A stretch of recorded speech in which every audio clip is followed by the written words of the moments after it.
आज हम संख्याओं के बारे में बताएंगे। संख्याएं वैसे इनको पढ़ना जरूरी क्यों है? क्योंकि संख्या तो संख्या है। मान लीजिए सपोज दैट 1 2 4 5 6 ये तो एक संख्या है, फिर इसको पढ़ने की जरूरत क्या है? हमें गिनती आती है तो संख्या पढ़ने की जरूरत ही नहीं है। सबसे पहला आपके पास यही आया होगा सवाल कि संख्या पढ़ने के मतलब संख्याओं के बारे में जानने की जरूरत क्या है? कौन सी इवन नंबर, कौन सी ऑड नंबर, कौन सी भाज्य, कौन सी अभाज्य, कौन सी प्राकृतिक संख्याएं। तो सबसे पहले देखिएगा, ये एक संख्या है, इसको हम बहुत आसानी से सॉल्व कैसे कर सकते हैं। तो हमें जब चीज़ों को समझना पड़ता है तो फिर हमें इनके बारे में जानकारी भी जुटानी पड़ती है कि ये संख्या है क्या। तो ये संख्या अगर हम ये पता चल जाए कि ये संख्या इवन नंबर है या ऑड नंबर है तो हम आसानी से इसका भाग दे देंगे। हमें ये पता चल जाए कि ये भाज्य या अभाज्य तो इसे आसानी से हम कर सकते हैं। हमें ये पता चल जाए कि ये कौन से नंबर पर है, मतलब ये प्राकृतिक संख्या है और पूर्ण संख्या तो ज़्यादा पढ़ने की जरूरत भी नहीं है। पूरी तरीके से समझते हैं कि संख्याएं क्या हैं और इन्हें पढ़ने की क्यों जरूरत है। तो सबसे पहले हमें पढ़ना है आपका प्राकृतिक संख्या, जो भी प्रकृति में यानी कि नेचुरल, जो नेचुरली पहले से ही है।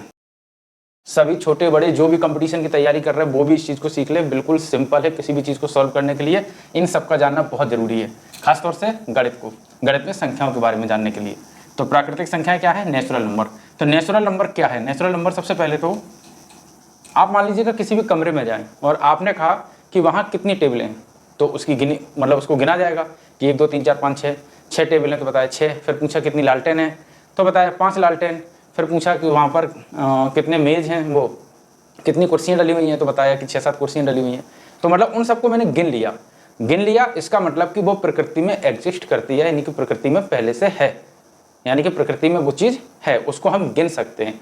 तो जैसे कि 6 25, हर संख्या 6 25 120, मतलब जितने भी आपने नंबर आज तक पढ़े हैं, जीरो को छोड़कर। जी हाँ, जीरो प्राकृतिक संख्या नहीं है, जीरो को छोड़कर। ठीक है, बिल्कुल आप सिंपल, बस एक ही वर्ड आपको याद रखना है, जीरो को छोड़कर सारी संख्याएं प्राकृतिक संख्याएं। अब यहाँ जीरो क्यों नहीं है? प्राकृतिक संख्या का मतलब जो प्रकृति में क्या है, या तो प्रकृति में कोई चीज़ है या नहीं है। तो जीरो का मतलब कोई चीज़ नहीं है। लेकिन यहाँ पर हम जीरो अगर उसे कहेंगे कि यहाँ पर जीरो टेबल है तो हम पूछेंगे क्यों? टेबल नहीं है तो टेबल की बात खत्म करें।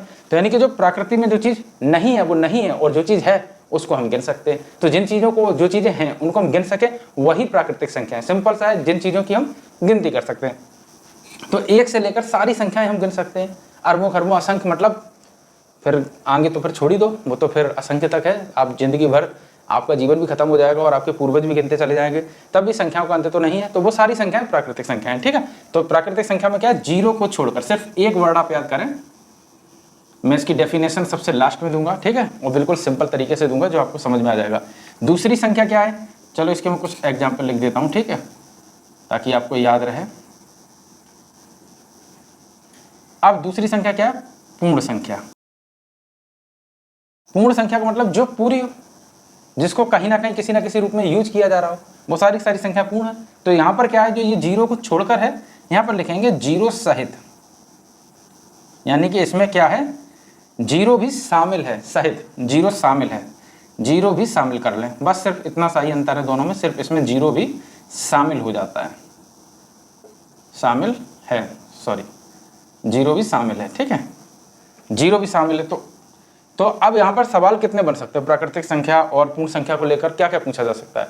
तो सबसे पहले तो यही पूछा जा सकता है, जीरो कौन सी संख्या है, प्राकृतिक संख्या है या पूर्ण संख्या? तो पहले तो आप इसी चीज़ में समझो, एक क्वेश्चन इनका ये बनता है।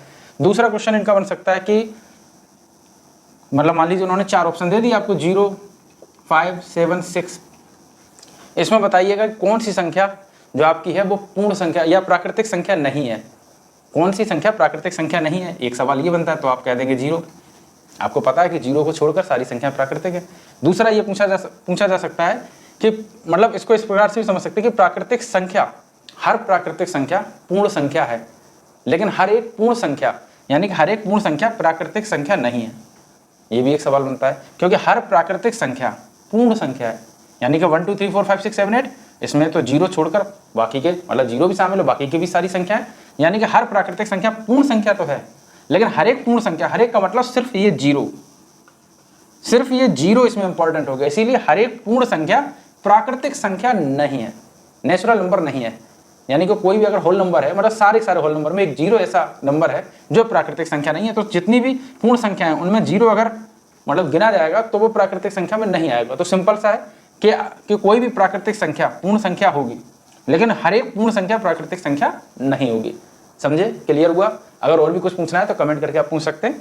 तो ये तो दो संख्याओं के बारे में हो गया। इसमें भी क्या है, जीरो भी जोड़ लेते हैं, 5, 79, बिल्कुल वही उतार दो जो भी आपको मतलब यहाँ लिखना हो, 769, 1000, जितने भी आपको लिखना है, 90, ठीक है, 2195, जो भी संख्या, जितनी भी संख्या है। तो इन दो के बारे में मेरे हिसाब से आप समझ गए होंगे कि प्राकृतिक संख्या जीरो को छोड़कर सारी संख्याएं प्राकृतिक संख्याएं, दशमलव छोड़कर। और पूर्ण संख्या में भी दशमलव इसलिए नहीं आता क्योंकि वो पूरी संख्या नहीं होगी। अगर 1.5 है तो पूरी संख्या तो है नहीं, तो पूर्ण संख्या में सिर्फ दशमलव को छोड़कर बाकी के सारी संख्याएं पूर्ण संख्याएं हैं लगभग। तो प्राकृतिक संख्या और पूर्ण संख्या आप समझ गए हैं। तो इसको आप सिर्फ आपको ये नोट करना है, सिर्फ इस डेफिनेशन में जीरो भी शामिल है और जीरो को छोड़कर, सिर्फ ये दो चीज़ें आपको करनी है, ठीक है। एक पूर्ण संख्या का आप कर सकते हैं और एक प्राकृतिक संख्या को, नेचुरल नंबर। तो इनको आप नोट कर लो, ये आपके बहुत काम में आएगा, ठीक है। अब इसको हम क्या करेंगे, अब इसकी प्राकृतिक संख्या की परिभाषा भी आपको दिए देते हैं, ठीक है। यह हम सोच रहे हैं एक बार में, चलिए हम परिभाषा दिए देते हैं, अभी जल्दी समझ में आपको आ जाएगा। प्राकृतिक संख्या, ठीक है।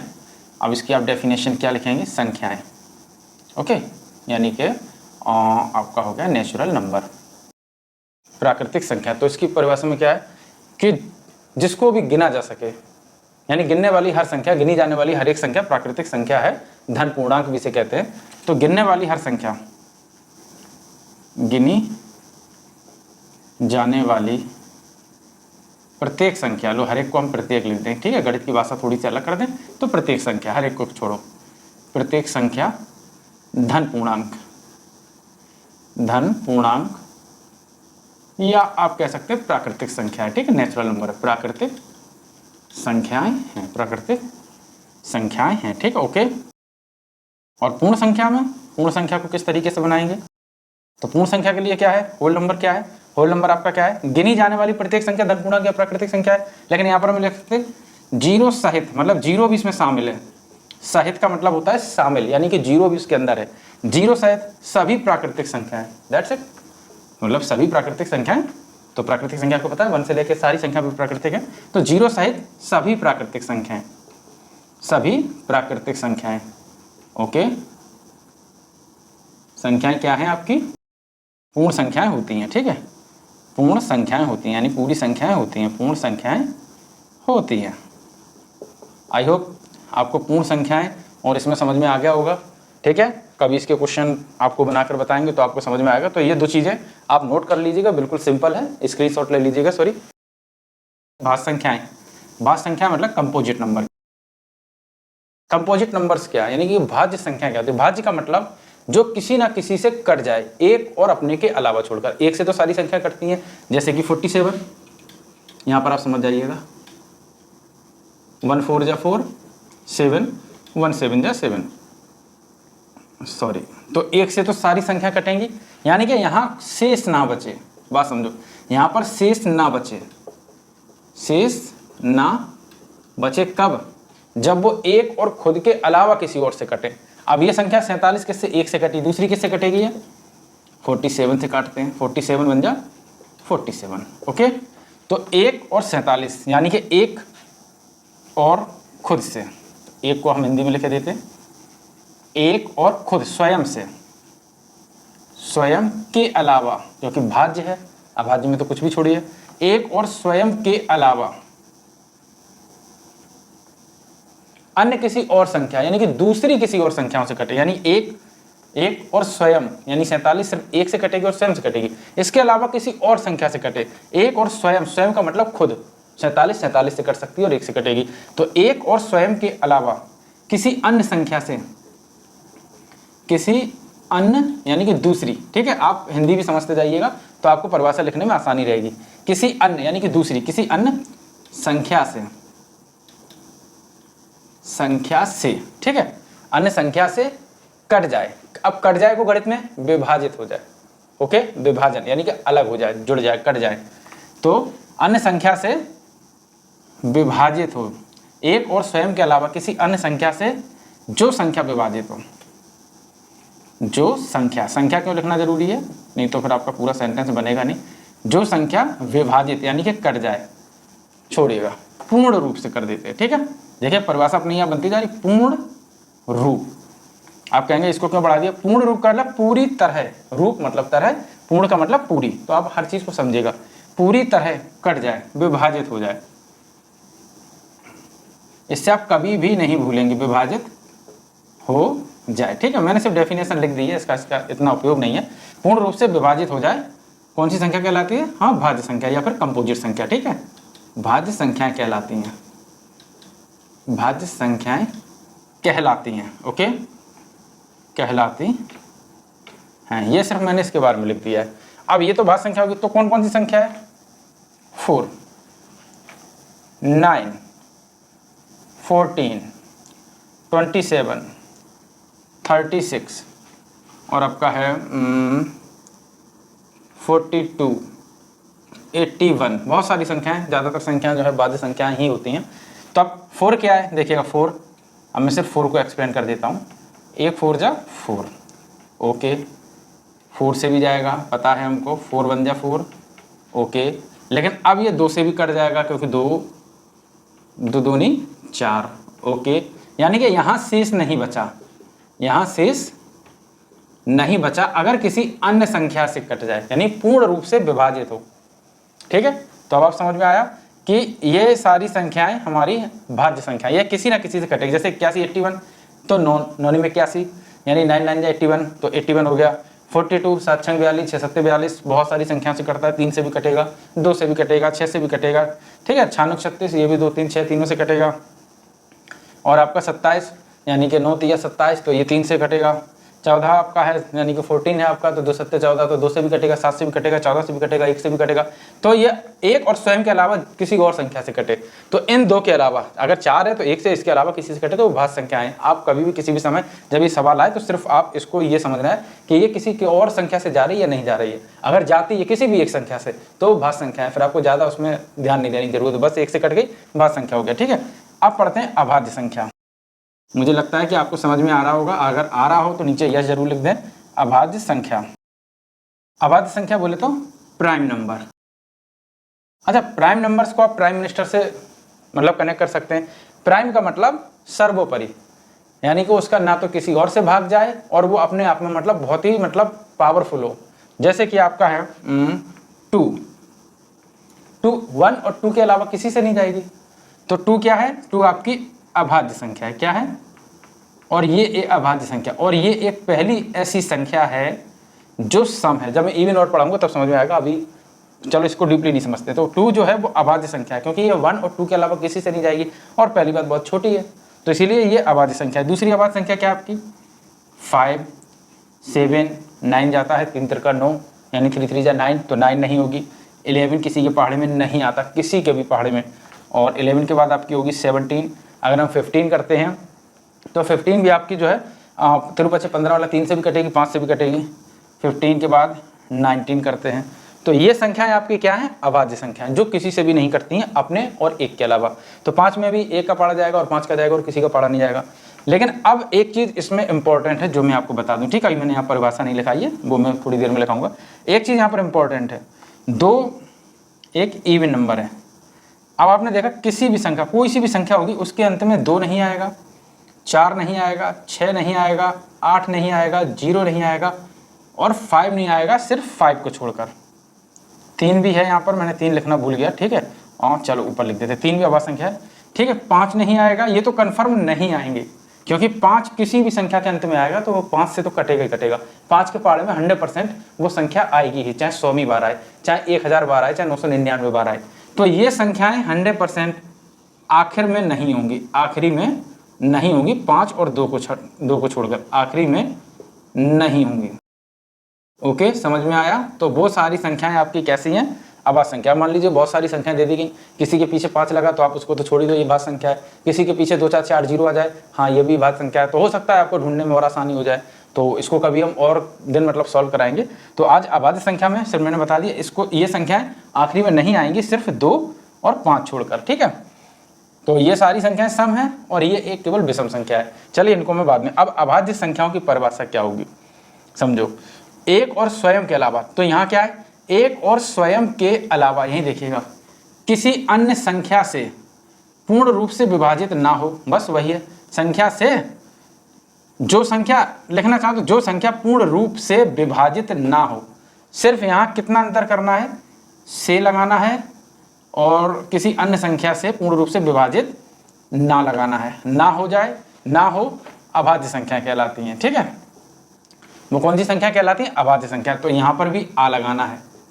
सिर्फ इतने जो 3 अंतर आपको करने हैं, परिभाषा वही रहने देनी है। अगर कहीं आती है तो कहीं लिखने को ही आए, कहीं पूछने को आए। ठीक है, परिभाषा का वैसे कोई महत्व नहीं होता गणित में, क्योंकि गणित को सॉल्व किया जाता है। ठीक है, तो बस यहाँ पर से, ना और आ 3 चीजें हो गई, तो ये अभाज्य संख्या प्राइम नंबर हो गया। ठीक है, तो अब आप लिख लेंगे मेरे हिसाब से। चलो, तो आप अभाज्य संख्या भी लिख लो।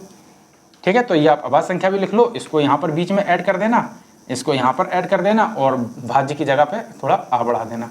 तो ये 3 चीज़ें हो गई। अब हम और संख्या के बारे में जानते हैं। 2 संख्याएं और बची हुई हैं और फिर आपको बहुत सारी चीज़ें बतानी है। अभी तो शुरुआत की है और वैसे ही मेरा पहला वीडियो है, तो ये संख्याएं आप मतलब इसका स्क्रीनशॉट ले लीजिएगा। अब पढ़ाएंगे आपको सम संख्या। पूरा मिस मत करिएगा कहीं भी, एक एक चीज़ बहुत इंपॉर्टेंट होती है और इसके बाद फिर आपको जब जानकारी हो ही जाएगी तो दोबारा कभी पढ़ना ही नहीं पड़ेगा। सम संख्या बोले तो इवन नंबर, याद है? इवन नंबर से कुछ नहीं है तो सुनिएगा, जो दिल्ली में रहते हैं उन्हें पता होगा। सम संख्याएं, क्योंकि यहाँ पर एक संख्या की बात नहीं होगी, बहुत सारी संख्याओं की बात होगी, तो इसीलिए सम संख्याएं, इवन नंबर्स। ओके, तो सम संख्याएं क्या है? जो जिसके अंत में, सिंपल सा एक वर्ड आप याद रखो, जिसके अंत में, अंत आखिरी में जो भी आपको याद है, जिसके अंत में 2, 4, 6, 8, 0 आए, वो सम संख्या कहलाती हैं। वो सम संख्या कहलाती हैं, संख्याएं ओके कहलाती हैं।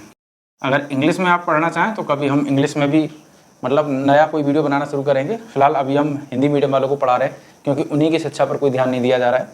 ठीक है, तो सम संख्याएं, यहाँ पर वो सारे बच्चे आए जो प्राइमरी स्कूल में पढ़ते हैं और जिनको लगता है कि हाँ उन्हें ये शेयर करना चाहिए वीडियो, तो वो उन बच्चों को शेयर करें जो क्लास 3 और 4 पार कर चुके हो। ठीक है, ये नवोदय की क्लासों में भी आता है, तो अगर 5वीं नवोदय की तैयारी कर रहे हो तो वो भी इन वीडियो को बहुत अच्छी तरीके से मतलब देख सकते हैं और शायद वो नवोदय भी निकाल लें। नहीं निकालेंगे तो इतने इंटेलिजेंट तो हो ही जाएंगे कि 6, 7, 8 आराम से निकाल लेंगे। ठीक है, कोई दिक्कत नहीं, बहरहाल मैं बहुत सारी चीज़ें पढ़ाने जा रहा हूँ। तो जिसके अंत में 2, 4, 6, 8, 0 आए, 2, 4, 6, 8, 0 आए, वो सम संख्याएं कहलाती हैं। जैसे आखिरी में क्या आया? 0। संख्या आप कोई सी भी लिखें, आपको कुछ नहीं देखना है, इनको नहीं देखना है। ओके, सिर्फ आपको आखिरी का अक्षर देखना है। आखिरी में 0 है, इसका मतलब ये संख्या क्या है? सम। क्या है? सम संख्या। कौन सी संख्या है ये? सम संख्या, इवन नंबर। ओके, इसकी आखिरी में क्या आया? 1। और यहाँ पर देखिएगा 2, 4, 6, 8, 0 में 1 नहीं आया, इसका मतलब ये सम संख्या नहीं है। दूसरा मैं आपको एक इसका सिंपल मेथड और बता देता हूँ ताकि आपको समझ में आ जाए। 1, 6, 9, 2, 8 मान लीजिएगा ये संख्या लिखी हुई है, समझने में दिक्कत हो रही हो तो यहाँ लिख दे रहे 1, 6, 2, 9 और 8। तो मुझे आखिरी का अक्षर देखना है और 2 का पहाड़ा पढ़ दो। अगर ये सब भूल जाओ कि हमें याद ही नहीं आ रहा कौन कौन सी संख्याएं थी जिसकी वजह से हम समझ पाएँ, तो सिर्फ आपको इसमें 2 का पहाड़ा पढ़ना है। अगर आ जाए तो सम संख्या, नहीं आए तो विषम संख्या है। ठीक है, विषम संख्या भी पढ़ाएंगे। 2 एकम 2, 2 दूनी 4, 2 तीन 6, 2 चौको 8, 2 चौको 8 यानी कि 8 2 के पहाड़े में आता है। 2 4 जा 8 यानी कि जो 8 है वो 2 के पहाड़े में आता है। तो ये सम संख्या हो गई। ठीक है, सम संख्या हो गई। ओके, अब यहाँ पर लिखा 1 7 6 9 0। अब 2 का पहाड़ा पढ़िएगा। 2 एकम 2, 2 दूनी 4, 2 तीन 6, 2 चौको 8, 2 पंचे 10, 0 10। और 10 के आखिरी में क्या आता है? तो 10 का भी आखिरी आपको देखना है, जो 10 है उसके आखिरी में क्या है? 0। तो 1 7 6 9 0 यानी कि 10 भी, यानी कि जो 0 है वो भी 2 के पहाड़े में कहीं ना कहीं तो आता ही है। तो 10 की वजह से ये 0 आता ही है। तो ये संख्या कौन सी हो गई? सम संख्या। ठीक है, 1 7 6 9 2, 2 के पहाड़े में 2 भी आता है। अगर यहाँ 4 लिख दें 4 भी आता है। अगर यहाँ आखिरी में 6 लिख दें, इन सबको हटाकर अगर यहाँ पर हम लिख दें क्या बोलते हैं, हाँ 6 लिख दें तो 6 भी 2 तिया 6, मतलब ये सारी संख्याएं सम हैं। अब हम आपको पढ़ाते हैं विषम संख्या। ठीक है, तो इसका एक स्क्रीनशॉट ले लीजिएगा आप। वैसे इसकी यहाँ पर एक हम और लिख दें जो आपको इम्पोर्टेंट टिप्स हो जाए। ठीक है, इम्पोर्टेंट है। जो संख्या जिसके आखिरी अंक जिसका, ओके, जिसका आखिरी अंक 2 से कट जाए, 2 के पहाड़े में आता हो, 2 के पहाड़े में, ठीक है, आराम से आ जाएगा, पहाड़े में आता हो, ओके, वो सम संख्या कहलाती है, ठीक है। तो सिर्फ आपको ये याद रखना है। अब आते हैं विषम संख्या पर। किस पर आते हैं? विषम संख्या, विषम संख्याएं, ठीक है। ये क्या होता है, यहाँ तक सिर्फ आप नोट कर लीजिएगा। अब विषम संख्याएं होती हैं ऑड नंबर। ऑड नंबर क्या है? जाहिर सी बात है, अगर ये अंक ना आए तो जिसके अंत में, बिल्कुल सिंपल लिखना है, यहीं पर आपको वर्ड लिखना है जिसके अंत में 1, 3, 5, 7, 9, ठीक है। तो बिल्कुल वही लिखना है, जिसके, बिल्कुल ऊपर वाली ही परिभाषा होगी, जिसके अंत में 1, 3, 5, 7, 9 आए, वो विषम संख्याएं कहलाती हैं, ठीक है। संख्याएं, चले जाएं हम, कहलाती हैं, ओके, कहलाती है, ठीक है। जो दो, अब इसमें भी ये है, जिसका आखिरी अंक 2 के पहाड़े में नहीं आए, जिसका आखिरी अंक 2 के पहाड़े में नहीं आए, वो क्या है? वो विषम संख्याएं कहलाती हैं। तो यहीं पर लिख दें, प्रो टिप है, जिसका आखिरी अंक, अंतिम अंक, ठीक है, कुछ भी आप लिखिएगा, 2 के पहाड़े में ना आए, 2 के पहाड़े में ना आए, ओके, विषम संख्या। ये प्रो टिप है, आप याद रखिएगा। 1, 6, 7, 9, 2 का पहाड़ा पड़ेगा, 2 एकम 2, 2 दूनी 4, 2 तीन 6, 2 चौक 8, 2 पंचे 10, ठीक है। तो 2 एकम 2, 2 दूनी 4, 2 तीन 6, 2 चौक 8, 2 पंचे 10। तो यहाँ 9 तो आई नहीं है, यानी 9 नहीं आया। 2 1 जा 2, 2 2 जा 4, 2 3 जा 6, 2 4 जा 8, 2 5 जा 10। तो इसलिए ये संख्या क्या है आपकी? ऑड नंबर, विषम संख्या, ठीक है। ऐसे ही 1 6 9 9 2 1 4 2 1 1 1 1 7 7 1 4 6 5 8 2 8 2, आपका कितना लिखें, कोई सी संख्या रह गई, हाँ 3, ओके। ये सारी संख्या विषम है। तो आप कमेंट में 5 सम लिखिएगा, 5 विषम संख्याएं लिखिएगा, और पूर्ण संख्याएं आप लिखिएगा कुछ 2 4 6 प्राकृतिक संख्याएं लिखिएगा। कमेंट में नहीं लिखना है तो अपनी कॉपी पर लिखिएगा। और भाज्य और अभाज्य जो संख्याएं हैं उनको भी मतलब 5 लिखिएगा। कौन सी 5 भाज्य संख्याएं, कौन सी 5 अभाज्य संख्याएं, यानी कि प्राइम नंबर और कंपोजिट नंबर। तो जितनी भी चीज़ें आपने सीखी हैं, अगर आज ही उसे आप पढ़ेंगे तो आज ही आपको याद हो जाएगी। स्क्रीनशॉट सबके ले लो, और जो भी प्रॉब्लम आपको लग रही है उसे आप कमेंट में लिखें, कोशिश करूंगा पढ़ूं और आपके जवाब दे सकूं, ठीक है। तो ये आप बस नोट कर लीजिएगा, मतलब स्क्रीनशॉट ले लीजिएगा।